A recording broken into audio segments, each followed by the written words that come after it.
Certains ressentent aussi le besoin de laisser quelque chose à leurs proches à découvrir après leur décès. C'est le cas de Ginette.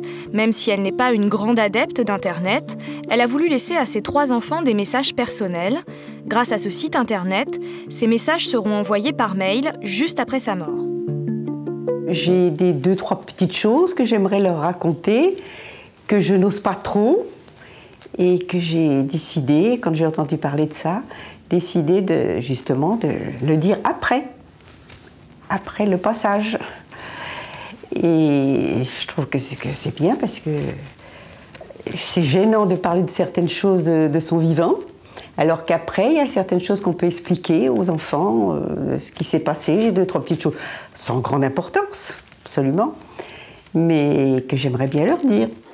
À l'origine de ce site, des jeunes trentenaires qui baignent en permanence dans ce monde virtuel.